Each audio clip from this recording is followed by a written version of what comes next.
Okay, so John, we've known each other a long time. So my first question to you, when did you really get into cone beam in your office? What made you make that move?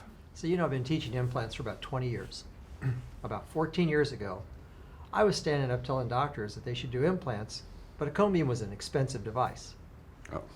And it bothered me because when I saw a cone beam, I kind of thought it was pretty cool.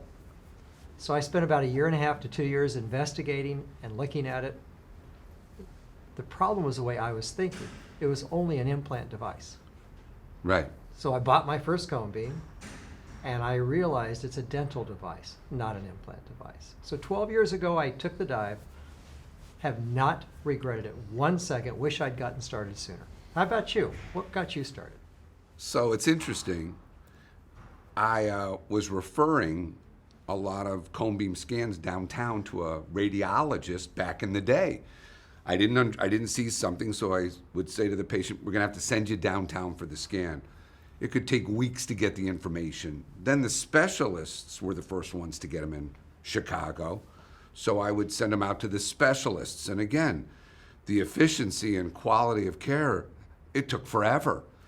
And so about 5 years ago, I realized we were looking at the office and our numbers, and we were sending out 20 to 30 scans a month to specialists. And I'm going, this is taking forever. And it was exhausting getting all the information back. So that's when we went. I couldn't agree more. I got a question for you. Yeah. How many scans do you take a month now?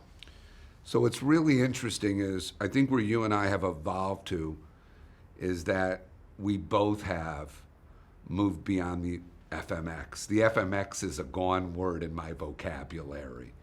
And John, I gotta say thank you to that, because you were the one I heard a few years ago, and I'm like, this, really? And I haven't taken an FMX probably in almost 2 years now.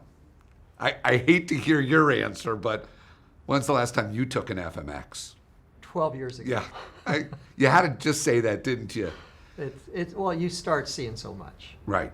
The diagnostic ability, which is how it went from being an implant device to an endo device to a perio device. It's an ortho device. It's a restorative device. It's a dental device. So for me, and I'm not in a big city, I don't have the specialist nearby. Right. So I'm in a little town in Kansas when I started with this, and it's so important that I have all the diagnostic tools and the best tools because I have nobody else to depend on. And for me, and I know you would agree, I just can't diagnose without it. So here I take this FMX on a new patient and another FMX on another new patient, and you see all these vague things, and you're like, I got to take a cone beam. So now you have to do another procedure. It's really unnecessary radiation to take an FMX, and it's so much less radiation to take a cone beam. So the craziness is just really understanding you just have to think differently. And once you think differently, I just could never look back. I could never practice without a cone beam. Could you? Have you noticed the language difference? Go ahead. With a PA or a Panorex, I think it could be. Right. It might be. Right. I'm not sure. Right. What do you say with a cone beam? Yeah. With cone beams, you absolutely have just, it's there. It is. And what's beautiful, even if like you see some pathology, and maybe it's on an 80-year-old, you could take another scan in a year, measure it so much more accurately, and realize, you know what, this is an asymptomatic, non-growing pathology, and at least you can follow these things, or it can direct you to treat these things. I don't know, how do you look at it? Or it can tell you the patient's healthy and has nothing. Right. With certainty. Yeah. So it just takes all the mystery out. It really does. And I think part of that would lead us to our next part of our conversation, which I think has always been the quagmire of CBCT, is education. So it's both what you and I have been doing for maybe too many years, but we love to do it. Talk to me about education. Education is understanding, why do I need this piece of technology? How can I apply it in my practice? How does it make me a better dentist? How does it engage the patient? Education is a lot of things. It's layers upon layers. We don't get a cone beam and you either get it or you don't. Right. You get a cone beam and a year later you're still understanding what you can do and learning. I think education is key. we've got to have education to go with it. Yeah, I really do agree. And I know, when we're teaching, everybody's so concerned about liability. And I go, well, there's a liability also in ignorance. So if you just believe in an FMX and if you can't see something, you're not liable, well, then how do you really diagnose and treat people if you don't have all the information? And I mean, I love using these cone beam reading companies when I need that expertise because I don't know everything, and I love having them as a fallback when I need that information. But after a while, just reading the dentition routinely, I mean, how often do you feel uncomfortable with a cone beam just looking at the dentition?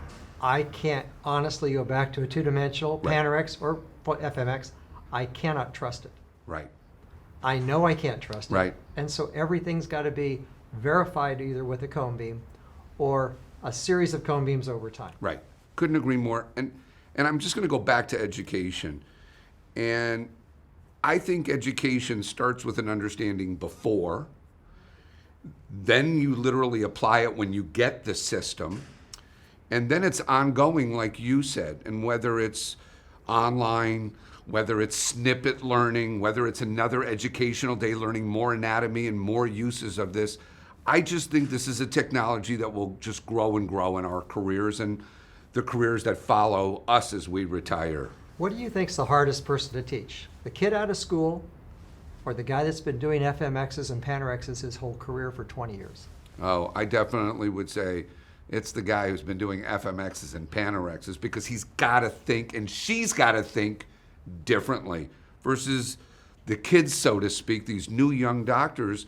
If this is what they learn at their outset, then they'll look at 2D really just for bite wings and very limited usage. That's how I would look at it. Interestingly enough, I'm training a young dentist right now. Yeah. He's been in my office for 3 or 4 weeks without a license because he's taking his exams Right. and wait for the results. Right. In that time, he can now read a cone beam as good as any doctor. It doesn't take anything special to read cone beams. Right. Anybody can do it if they Right. just get the training. Yeah, it's just, you just have to put a little bit of effort into this. And then there's so much camaraderie and support from, radiologists in our profession that you're really not on your own. You really just have to kind of be committed to this, and then it will guide and almost be self-guiding in your own career. That's how I would look at it. We're glass half full people. Yeah. We look at what the potential is. Yeah. If there's any concerns, they're overcome. Experience covers all the bases. Okay, the last thing we'll talk about is the company that we both love to teach for and their commitment to education. And I think PreXion is incredibly committed to the experience for the dentist being a positive one. And the number one way is both customer support and even beyond just that is education. What are your thoughts? Well, I've evolved with PreXion longer than about anybody you know. It's really true. It's been 12 years, more than 12 years. They have gone through growth spurts. They've gone through changes in the company. The last 5 years has been the most amazing 5 years I've ever spent with them. They are committed Yeah. completely to education, following up the sale with education. I think that's a tremendous advantage in the industry. I don't know all the aspects of sales because I'm not a salesman. I know that from the standpoint of what that company has told me, bringing you on board, having me here, bringing a whole group of people that are key opinion leaders, they're committed to education. And I think that sets them apart. Yes. I really think that sets them apart as a CBCT company, really, because of their support. Forget the great machine, great images, we all know that. In fact, we take it for granted. I think education sets them apart. It does. But I'm going to go back for a second. Okay, The technology, some machines have improved a little over the years. Yeah. Some have just changed their packaging. right, PreXion has put effort into increasing the technology, and they were really high to start with, if not the best. They're higher now. I don't think anybody can compare with their image quality, their software, the ease of use. I think this company's got a lot of good things going I do for it. too. And what's funny is when we show our images and we're out there teaching and doctors who have cone beams come up and go, I don't get those images. How did you get such a good How'd you quality? get that image? And they're thinking, oh, you're using ultra high def.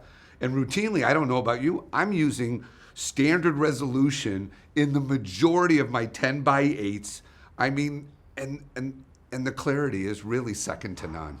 Well, I'm just a general dentist. I do general dentistry all day. That is my bread and butter machine for general dentistry. I happen to be a general dentist too. Yes, and it is my bread and butter too. Thanks, buddy. Thank you. That was fun. Easy.